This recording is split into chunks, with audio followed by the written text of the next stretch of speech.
दोस्तों एक बार फिर से मैं आपके लिए SBI clerk form fill up 2025 apply online process की अपडेट लेके आ चुके हैं। किस तरह से आप एसबीआई क्लर्क जूनियर एसोसिएट के 5180 खाली पदों के लिए अपने फॉर्म अप्लाई कर सकते हो। स्टेप बाय स्टेप कंप्लीट जानकारी आपको इस वीडियो में दी जाएगी। लास्ट डेट की अपडेट है, केवल एक ही दिन शेष रह गया है। आप जल्द से जल्द अपना फॉर्म अप्लाई कर ले, कहीं मौका हाथ से छूट न जाए। ऑनलाइन आवेदन करते समय अगर आपके सामने कोई भी टेक्निकल प्रॉब्लम आ रही है तो उसका हल आपको इस वीडियो में मिल जाएगा। किस तरह से आपको अपना फॉर्म अंतिम समय में फिल करना होगा, कैसे अपना फॉर्म रिजेक्ट होने से बचाना होगा, अंतिम समय में आप किस प्रकार से अपना फाइनली फॉर्म सबमिट करोगे। आवेदन करने का आपके पास केवल अंतिम ही मौका है। लास्ट डेट की अपडेट के साथ में आप जल्द से जल्द अपना फॉर्म अप्लाई कर ले, कहीं मौका हाथ से छूट न जाए। ऑनलाइन आवेदन करते समय आपको अंतिम समय का वेट नहीं करना होगा, आपको आज ही से अपना फॉर्म अप्लाई कर लेना होगा। आखिरी समय में कोई भी टेक्निकल प्रॉब्लम हो सकती है, तो आप अभी से अपना फॉर्म अप्लाई कर ले। फॉर्म अप्लाई करते समय आप अपनी क्वालिफिकेशन की डिटेल किस प्रकार से फिल करोगे, किस तरह से आप अपना लाइव फोटो कैप्चर करोगे, सिग्नेचर आपको किस तरह से अपने और डॉक्यूमेंट किस प्रकार से कितने केबी में अपलोड करने होंगे, कैसे फीस पेमेंट करते हुए रजिस्ट्रेशन से लेकर प्रिंट तक अपना फॉर्म अप्लाई करोगे। फॉर्म अप्लाई करते समय आपको कुछ महत्वपूर्ण बातों का भी ध्यान रखना होगा, तभी आपका फॉर्म भी सक्सेसफुली सबमिट हो पाएगा। फॉर्म अप्लाई करते समय आपको कोई भी ऐसी गलती या फिर मिस्टेक नहीं करनी होगी जिनको करने से आपका एप्लीकेशन फॉर्म रिजेक्ट हो सकता है। तो कंप्लीट डिटेल के लिए आपको ये वीडियो शुरू से लेके एंड तक बिना स्किप किए हुए देखनी होगी। इस वीडियो को पूरा देखने पर ही आपके सभी सवाल और डाउट क्लियर होंगे। तो चलिए दोस्तों, बिना कोई वक्त गंवाए शुरू करते हैं एसबीआई क्लर्क फॉर्म फिलअप की पूरी जानकारी। फॉर्म अप्लाई करने से पहले आपको सबसे पहले हमारी वेबसाइट के इस पेज पर विजिट करना होगा, जिसका लिंक आपको नीचे description plus first comment box में मिल जाएगा। और हमारे इस पेज पर विजिट करके आप यहां से एसबीआई क्लर्क का फॉर्म अप्लाई कर सकते हो। स्टेट बैंक ऑफ इंडिया, भारतीय स्टेट बैंक, एसबीआई की ओर से जूनियर एसोसिएट क्लर्क की भर्ती निकली हुई है। 5180 वैकेंसीज है, जिसके लिए आवेदन करने का आपके पास अंतिम मौका है। लास्ट डेट अप्लाई ऑनलाइन करने की 26 अगस्त 2025 है। केवल एक ही दिन शेष रह गया है। दोस्तों इस वीडियो में आगे बढ़े उससे पहले आज हम बात करने वाले हैं बैंक क्लर्क और पीओ एग्जाम प्रिपरेशन के लिए प्रीवियस ईयर क्वेश्चन की बेस्ट बुक के बारे में, जो कि अग्रवाल एग्जाम कार्ड पब्लिकेशन की है। इस बुक में यहाँ पर आपको 24 चैप्टर्स प्रोवाइड कराए जा रहे हैं। साथ ही साथ आपको 2600 से ज्यादा प्रीवियस ईयर क्वेश्चन पेपर के सेट्स यहाँ पर आपको प्रोवाइड कराए जा रहे हैं। बैंक एग्जाम को क्रैक करने के लिए इस बुक में आपके लिए क्या बेस्ट है और ये बुक और अन्य से आपके लिए क्यों बेस्ट है, हम आपको बता दें। ये बुक आपके लिए कंप्लीट कलेक्शन क्वेश्चन बैंक है, previous year best and non repetitive questions का। मोस्टली सभी एग्जाम में लगभग 60% questions previous year question papers पर आधारित होते हैं। इस बुक में आप किसी भी चैप्टर को पूरा करने के बाद क्वेश्चन पेपर से उस चैप्टर के पिछले वर्षों के प्रश्नों को हल करें। इससे आपको दो मुख्य लाभ होंगे। यहाँ पर आपको सटीक रूप से विश्लेषण करने में मदद मिलेगी कि आपने उस चैप्टर को ठीक से पढ़ा है या फिर नहीं। यदि आप प्रश्नों को हल करते हैं तो आपका आत्मविश्वास भी यहाँ पर बढ़ेगा, जिससे परीक्षा में सफल होने की आपकी संभावनाएं बढ़ जाती हैं। इस बुक में आपको यहाँ पर previous year question paper chapter wise, topic wise, exam wise provide कराए गए हैं। साथ ही साथ आपको उनके डिटेल सॉल्यूशन भी प्रोवाइड कराए गए हैं। आप इस क्यूआर कोड को अपने मोबाइल फोन से स्कैन करके सभी क्वेश्चंस के सॉल्यूशन देख सकते हो। दोस्तों ये बुक केवल 499 रुपए की है। इसे परचेज करने के लिए आपको लिंक इस वीडियो के डिस्क्रिप्शन बॉक्स में मिल जाएगा। दोस्तों हमने भी इस बुक को चेकआउट किया है। ये बुक आपके लिए हर हाल में बेस्ट है और अन्य बुकों से। अगर यहाँ पर आप बैंक क्लर्क या फिर पीओ एग्जाम की तैयारी करने जा रहे हैं तो करें अपनी बैंक, पीओ और क्लर्क की एग्जाम की तैयारी को पक्का अग्रवाल एग्जाम कार्ड की इस बुक के साथ। तो जैसा कि हम बात कर रहे थे एसबीआई क्लर्क की इस भर्ती के बारे में, 24,050 से 64,480 सैलरी है। ग्रेजुएट डिग्री से आप अप्लाई कर सकते हो। 20 से 28 वर्ष आयु सीमा है। फीस जनरल, ओबीसी, डब्ल्यूएस के लिए 750 है। SC/ST PH को फीस जमा नहीं करनी होगी। Online debit card, credit card, net banking से आप फीस पेमेंट कर सकते हो। प्री एग्जामिनेशन, मेन एग्जामिनेशन के आधार पे आपका चयन किया जाएगा। ऑनलाइन आप ऑल इंडिया से अप्लाई कर सकते हो sbi.co.in पोर्टल से। इंपोर्टेंट लिंक सेक्शन के अंतर्गत आने के बाद आपको ऑफिशियल नोटिफिकेशन PDF लिंक पर क्लिक करना होगा, तो आपके सामने इसकी PDF ओपन हो जाएगी।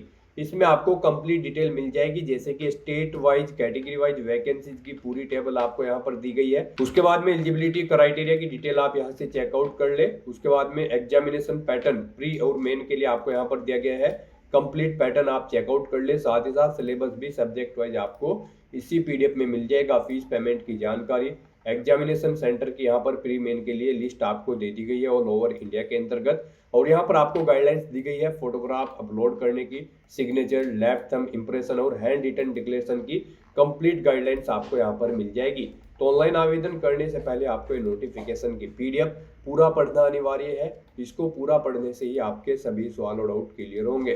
पीडीएफ रीड आउट करने के बाद में आपको अप्लाई ऑनलाइन लिंक पर क्लिक करना होगा, तो आपके सामने ऑनलाइन आवेदन करने का ये ऑफिशियल पोर्टल ओपन हो जाएगा। गाइस, यहाँ पर अगर आपने पहले से रजिस्ट्रेशन कर रखा है तो आपको अपना रजिस्ट्रेशन नंबर एंटर करना है, अपना पासवर्ड आपको एंटर करना है, ये कैप्चा कोड आपको यहाँ पर एंटर करना है और उसके बाद आपको सबमिट के ऑप्शन पर क्लिक करते हुए अपने डैशबोर्ड में लॉगिन करके अपना फॉर्म अप्लाई कर लेना है। और अगर आप इस भर्ती के लिए फर्स्ट टाइम अप्लाई करने जा रहे हो तो सबसे पहले यहाँ पर आपको अपना रजिस्ट्रेशन करना होगा। उसके लिए आपको click here for new registration की टैब दी गई है, आप इस पर क्लिक करें, आपके सामने रजिस्ट्रेशन का फॉर्म ओपन हो जाएगा। यहाँ पर आपको अपनी बेसिक इन्फॉर्मेशन प्रोवाइड कराते हुए अपना रजिस्ट्रेशन कंप्लीट करना होगा। सबसे पहले यहाँ पर आपको अपना फर्स्ट नेम एंटर करना है, उसके बाद उसे एक बार फिर से एंटर करके कंफर्म कर लेना है। मिडिल नेम, लास्ट नेम है तो वो आप एंटर कर दे, नहीं है तो इन कॉलम्स को खाली छोड़ दें। फिर यहाँ पर आपको अपना मोबाइल नंबर एंटर करना है, उसे एक बार फिर से एंटर करके कंफर्म कर लेना है। कोई अल्टरनेट मोबाइल नंबर है तो वो आप एंटर कर दे, नहीं है तो इस कॉलम को खाली छोड़ दे।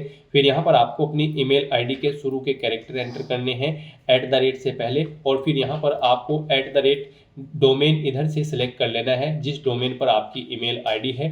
उसके बाद गाइस यहाँ पर आपको अपनी email ID, complete email ID type करनी है, ये कैप्चा कोड यहाँ पर एंटर करना है और सेव एंड नेक्स्ट के ऑप्शन पर क्लिक कर देना है। नेक्स्ट आपके सामने कुछ इस तरह से इंटरफेस ओपन होगा। यहाँ पर आपको एक रजिस्ट्रेशन नंबर और पासवर्ड प्रोवाइड कर दिया गया है। ये रजिस्ट्रेशन नंबर और पासवर्ड आपके रजिस्टर्ड मोबाइल नंबर और ईमेल आईडी पर भी सबमिट कर दिया गया है। आपको इन्हें केयरफुली नोट डाउन करके रख लेना है फ्यूचर यूज के लिए। और यहाँ पर गाइड अब आपको अपना फोटो अपलोड करना है, लाइव फोटो कैप्चर करना है और अपने सिग्नेचर यहाँ पर आपको अपलोड कर देने हैं।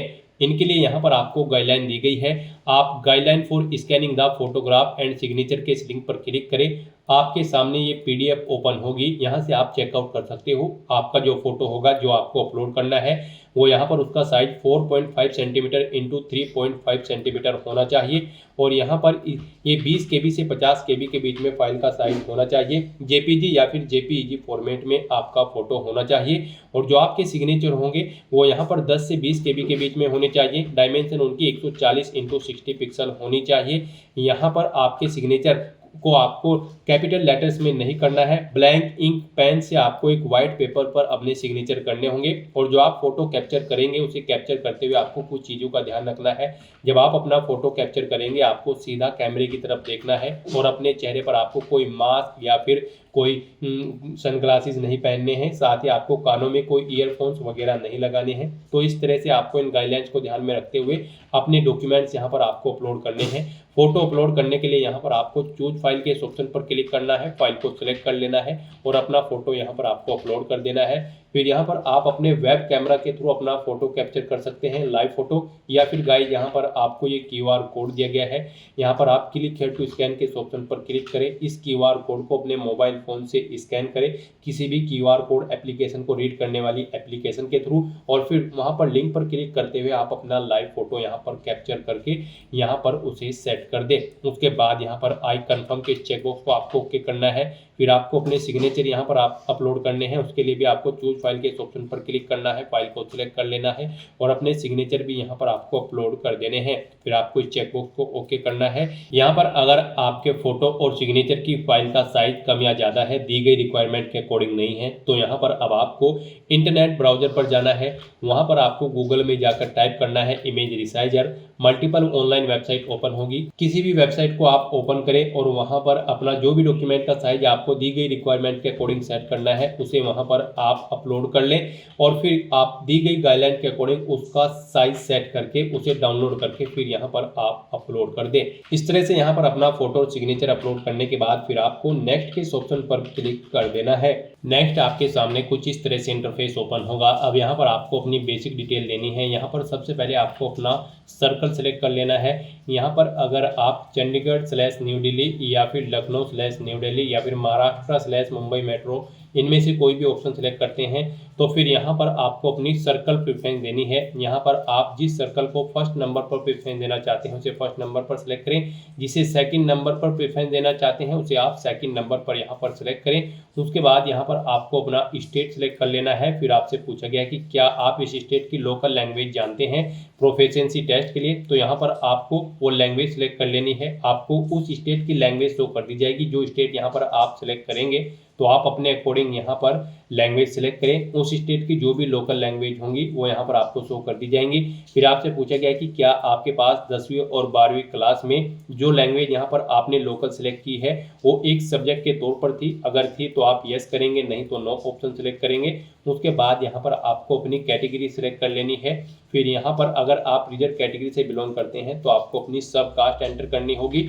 उसके बाद यहाँ पर अगर आप EWS सर्टिफिकेट इशू कराते हैं on the basis of your income financial year 2024-25 के, तो यहाँ पर आप इस चेकबॉक्स को ओके करेंगे। अगर आप यहाँ पर EWS कैटेगरी सेलेक्ट करते हैं, नहीं तो आपके सामने ये ऑप्शन डिसेबल्ड कर दिया जाएगा। फिर यहाँ पर आपसे पूछा गया कि क्या आप SBI के ट्रेन अप्रेंटिस कैंडिडेट हैं, अगर हैं तो आप यस ऑप्शन सेलेक्ट करेंगे और फिर आप टाइम पीरियड सेलेक्ट करेंगे, कब से आपने अपनी यहाँ पर अप्रेंटिसशिप स्टार्ट की थी और कब वो एंड हुई है यानी कि कंप्लीट हुई है, वो डेट आपको सिलेक्ट कर लेनी है। और अगर आप यहाँ पर SBI के अप्रेंटिस कैंडिडेट नहीं हैं तो यहाँ पर आप नो ऑप्शन सेलेक्ट कर लेंगे। फिर यहाँ पर आपको अपनी HRMS ID भी एंटर करनी होगी अगर आप SBI के ट्रेन अप्रेंटिस कैंडिडेट होंगे, और अगर नहीं है तो आपके सामने डिसेबल्ड कर दी जाएंगे सभी ऑप्शन। फिर यहाँ पर आपसे पूछा गया कि क्या आप person with benchmark disability candidate हैं और आपकी डिसेबिलिटी 40% से अबव है, अगर है तो आप यस करेंगे। फिर आप अपनी डिसेबिलिटी का टाइप सेलेक्ट करेंगे और फिर यहाँ पर आप अपना सब टाइप ऑफ डिसेबिलिटी देंगे। सब टाइप ऑफ डिसेबिलिटी दोबारा से सिलेक्ट करेंगे और मल्टीपल डिसेबिलिटी है तो यहाँ पर आप वो सिलेक्ट कर लेंगे। और अगर आप PWBD कैंडिडेट नहीं हैं और आपकी डिसेबिलिटी 40% से अबव नहीं है तो यहाँ पर आप सिंपली नो ऑप्शन सेलेक्ट करेंगे। फिर आपको आगे की डिटेल नहीं देनी होगी। फिर यहाँ पर आपसे पूछा गया कि क्या आप सर्बल पैलेसी से इफेक्टेड है, सफरिंग है, अगर हैं तो आप यस करेंगे, नहीं तो नो ऑप्शन सेलेक्ट करेंगे। यहाँ पर आपके सामने ये ऑप्शन तभी एक्टिव होगा जब आप यहाँ पर PWBD कैंडिडेट के ऑप्शन में यस ऑप्शन सेलेक्ट कर लेंगे। फिर गाइज यहाँ पर आपसे पूछा गया है कि क्या यहाँ पर आपको स्क्राइब की ज़रूरत पड़ेगी, अगर आप PWD कैंडिडेट होंगे तो यहाँ पर आप यस या नो अपने अकॉर्डिंग ऑप्शन सेलेक्ट करेंगे। उसके बाद यहाँ पर आपसे पूछा गया कि क्या आप person with specified disability cover करना चाहते हैं under the definition of section 2, अगर चाहते हैं तो यस करेंगे और फिर आप उसकी डिटेल देंगे, नहीं चाहते हैं तो आप नो ऑप्शन सेलेक्ट कर लेंगे। फिर यहाँ पर गाइज आपको अपना रिलीजन सेलेक्ट कर लेना है। उसके बाद यहाँ पर आप माइनॉरिटी कम्युनिटी के अंतर्गत आते हैं तो यस करेंगे, नहीं तो नो ऑप्शन सेलेक्ट करेंगे। आपको आपकी नेशनलिटी ऑटोमेटिकली फिल मिल जाएगी इंडियन। फिर यहाँ पर आपसे पूछा गया है कि क्या यहाँ पर आप रिलेक्शन चाहते हैं, अगर आप वीडो हैं या फिर डाइवोर्स वुमेन हैं, अगर चाहते हैं तो यस करें, नहीं तो नो ऑप्शन सेलेक्ट करें। फिर यहाँ पर आपसे पूछा गया कि क्या आप EX सर्विसमैन हैं, अगर हैं तो यस करें, नहीं तो नो ऑप्शन सेलेक्ट करें। उसके बाद आपसे पूछा गया कि क्या आप डिसेबल्ड EX सर्विसमैन हैं, अगर हैं तो यस करें और फिर सर्विस पीरियड मंथ्स में यहाँ पर आप एंटर करें, नहीं है तो नो ऑप्शन सेलेक्ट करें। उसके बाद यहाँ पर आपसे पूछा गया है कि क्या आप यहाँ पर डिपेंडेंट सर्विस स्किल्ड एक्शन है कैंडिडेट हैं, अगर हैं तो यस करेंगे, नहीं तो नो ऑप्शन सेलेक्ट करेंगे। उसके बाद यहाँ पर आपसे पूछा गया है कि क्या आप यहाँ पर ऑलरेडी SBI बैंक में क्लैरिकल कैडर की पोस्ट पर कार्यरत हैं, अगर हैं तो यस करेंगे और फिर यहाँ पर नहीं है तो आप नो ऑप्शन सेलेक्ट करेंगे। उसके बाद यहाँ पर आपसे पूछा गया है कि क्या आप स्टेट बैंक ऑफ इंडिया में एम्प्लॉय थे और आप यहाँ पर रिजाइन कर चुके हो क्लैरिकल कैडर की पोस्ट से। गाइस यहाँ पर अगर आप एम्प्लॉय थे और आप रिजाइन कर चुके हैं तो आप यस करेंगे और आप एम्प्लॉय नहीं थे तो आप यहाँ पर नो ऑप्शन सेलेक्ट कर लेंगे। फिर यहाँ पर आपसे पूछा गया कि क्या आपका कोई डिफॉल्ट रिकॉर्ड है यहाँ पर लोन या क्रेडिट कार्ड पे करते हुए, अगर है तो आप यस करेंगे, नहीं तो नो ऑप्शन सेलेक्ट करेंगे। फिर यहाँ पर आपसे पूछा गया है कि क्या आपके कैरेक्टर को लेकर आपकी कोई रिपोर्ट की गई है, अगर की गई है तो आप यस करेंगे और नहीं की गई है तो यहाँ पर आप नो ऑप्शन सेलेक्ट कर लेंगे। उसके बाद यहाँ पर आपको अपना स्टेट सेलेक्ट कर लेना है प्री एग्जाम के लिए। जहां पर आप प्री एग्जाम में अपना सेंटर लेना चाहते हैं तो प्री एग्जाम के लिए पहले यहां पर आप स्टेट सेलेक्ट करें, उसके बाद यहां पर आपको स्टेट कोड शो कर दिया जाएगा। फिर यहां पर आपको अपना प्री एग्जाम के सेंटर सेलेक्ट कर लेने हैं। यहां पर आपको 2 चॉइसेस दी गई है, आप अपनी चॉइस के अकॉर्डिंग कोई भी 2 एग्जामिनेशन सिटी यहां पर सेलेक्ट करें। यहां पर आपको पहले स्टेट सेलेक्ट कर लेना है, उसके बाद आपको एग्जाम सिटी सेलेक्ट कर लेनी है प्री एग्जामिनेशन के लिए। ऐसे ही फिर यहाँ पर आपको मेन एग्जाम के लिए भी स्टेट सेलेक्ट कर लेना है और उसके बाद यहाँ पर आपको सिटी सेलेक्ट कर लेनी है। यहाँ पर भी आपको 2 चॉइसेस प्रोवाइड कराई गई है, आप यहाँ पर अपनी चॉइस के अकॉर्डिंग 2 एग्जाम सिटी सेलेक्ट कर ले जहाँ पर आप एग्जाम में पार्टिसिपेट करना चाहते हैं। प्री और मेन दोनों एग्जाम के लिए आपको 2-2 एग्जाम सिटी यहाँ पर सेलेक्ट कर लेनी होगी। फिर यहाँ पर आप एग्जाम के टाइम कौन सी अपनी आईडी लेकर जाएंगे अपने साथ, तो यहाँ पर आपको ये इस चेकबॉक्स को ओके करना है। फिर आपको अपना आईडी प्रूफ सेलेक्ट कर लेना है, जैसे कि पासपोर्ट या फिर आधार कार्ड या फिर पैन कार्ड या फिर ड्राइविंग लाइसेंस। यहाँ पर आप अपने अकॉर्डिंग ऑप्शन सेलेक्ट करें, अपनी उस आईडी प्रूफ का नंबर यहाँ पर आप एंटर करें। फिर यहाँ पर आपसे पूछा गया है कि यहाँ पर आप अपना प्री और मेन एग्जाम का पेपर किस लैंग्वेज में चाहते हैं, English and Hindi, English and Urdu. आपके स्टेट की लोकल लैंग्वेज के अकॉर्डिंग यहाँ पर आपको ऑप्शन शो होंगे, आप अपने अकॉर्डिंग ऑप्शन सेलेक्ट करें जिस लैंग्वेज में यहाँ पर आप अपना एग्जाम पेपर चाहते हैं।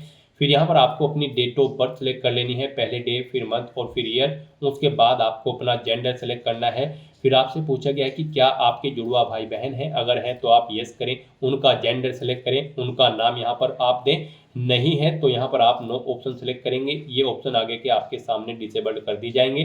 फिर आपको अपना मैरिटल स्टेटस यहाँ पर सेलेक्ट करना है, आप मैरिड हो या फिर अनमैरिड या फिर विडो या फिर डाइवोर्स, आप अपने अकॉर्डिंग ऑप्शन सेलेक्ट करें। अपना आधार कार्ड नंबर यहाँ पर आप एंटर करें और फिर यहाँ पर क्या आप अपना आधार वेरिफिकेशन के लिए सहमति प्रदान करते हैं, तो उसके लिए यहाँ पर आपको येस या नो ऑप्शन सेलेक्ट कर लेना है। उसके बाद यहाँ पर गाइड आपको अपने फादर का नाम एंटर करना है।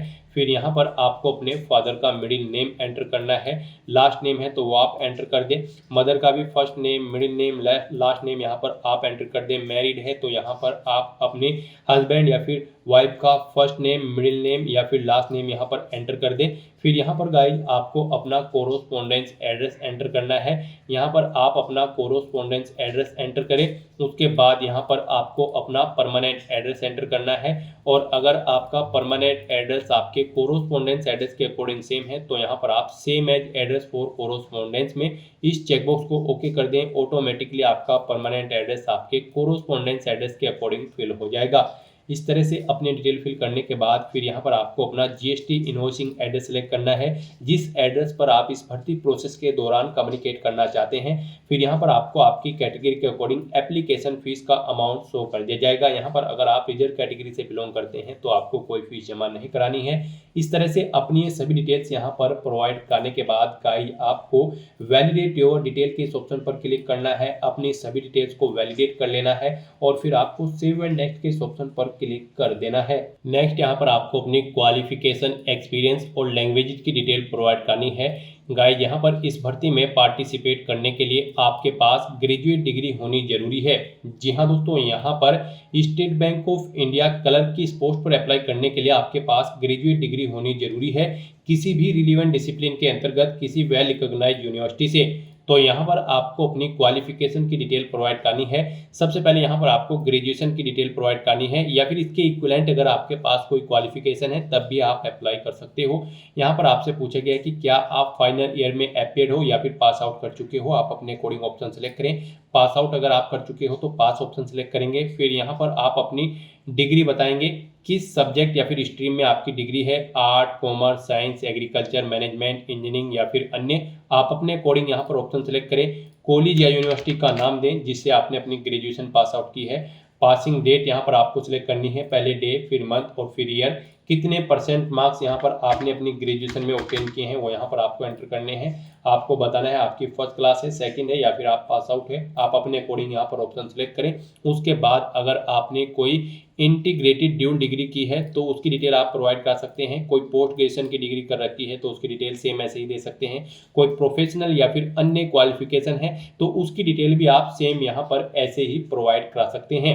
उसके बाद यहाँ पर आपको अपने एक्सपीरियंस की डिटेल देनी है। अगर आपको एक्सपीरियंस है, नहीं है तो इस सेक्शन को आप खाली छोड़ दें। यहाँ पर अगर आपको एक्सपीरियंस है और आप अपने एक्सपीरियंस की डिटेल प्रोवाइड करना चाहते हैं तो सबसे पहले यहाँ पर आपको अपना नाम देना होगा। उसके बाद आपको अपनी डेजिग्नेशन देनी होगी, जिस पोस्ट पर आप कार्यरत थे। यहाँ पर आप अगर फिलहाल कब से कब तक आप कार्यरत थे वो डेट यहाँ पर आपको सिलेक्ट कर लेनी है, डे, मंथ, ईयर, और कब तक आप कार्यरत थे वो डेट यहाँ पर आपको सिलेक्ट करनी है। फिर आपको नेचर ऑफ ड्यूटी यहाँ पर देनी है। जॉब छोड़ चुके हैं तो उसे छोड़ने का कारण यहाँ पर आपको देना है। फिर इन डेट्स के अकॉर्डिंग आपके एक्सपीरियंस के ईयर कैलकुलेट करके यहाँ पर आपको शो कर दी जाएंगे, यहाँ पर आपको मंथ शो कर दिए जाएंगे। इस तरह से अपने डिटेल प्रोवाइड करने के बाद आपको ऐड के इस ऑप्शन पर क्लिक करना है, ऐड मोर के। अगर आपको एक से ज़्यादा जगह वर्किंग एक्सपीरियंस है तो आप ऐड मोर के इस ऑप्शन पर क्लिक करें। सेम ऐसी ही एक और रो यहाँ पर आपको शो होगी, उसमें आप अपने एक्सपीरियंस की डिटेल प्रोवाइड करा दें।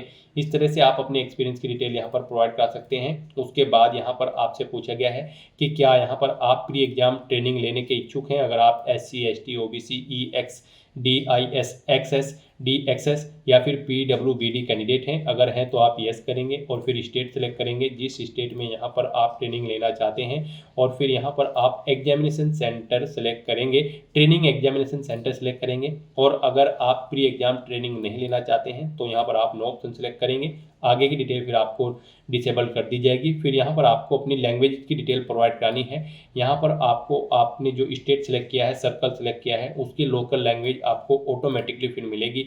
इसे आपको रीड, राइट और स्पीक आना जरूरी है। उसके बाद आप जो भी लैंग्वेज जानते हैं जैसे कि इंग्लिश या फिर उर्दू या फिर कोई अन्य लैंग्वेज जो भी आप जानते हैं वो यहाँ पर आप एंटर करें और उसके बारे में बताएं। आप उसे रीड, राइट, स्पीक जो भी करना जानते हैं। इस तरह से यहाँ पर आपको अपनी क्वालिफिकेशन की डिटेल प्रोवाइड करा देनी है। फिर आपको अपने एक्सपीरियंस की डिटेल देनी है और फिर आपको अपनी लैंग्वेज की डिटेल प्रोवाइड करा देनी है।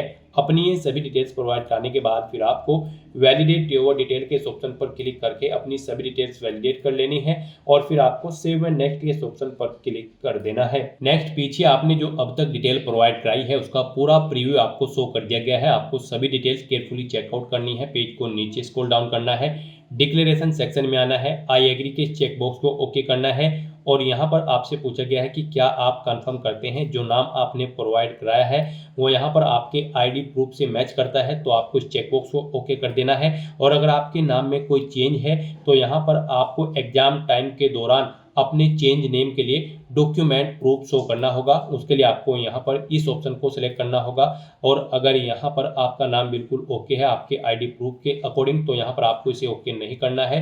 फिर उसके बाद गाइस यहाँ पर अगर आपके एप्लीकेशन फॉर्म में कोई मिस्टेक है तो आप बैक बटन पर क्लिक करके एडिट कर सकते हो और अगर सभी चीज़ें ओके हैं तो यहाँ पर अब आपको कंप्लीट रजिस्ट्रेशन के इस ऑप्शन पर क्लिक कर देना है।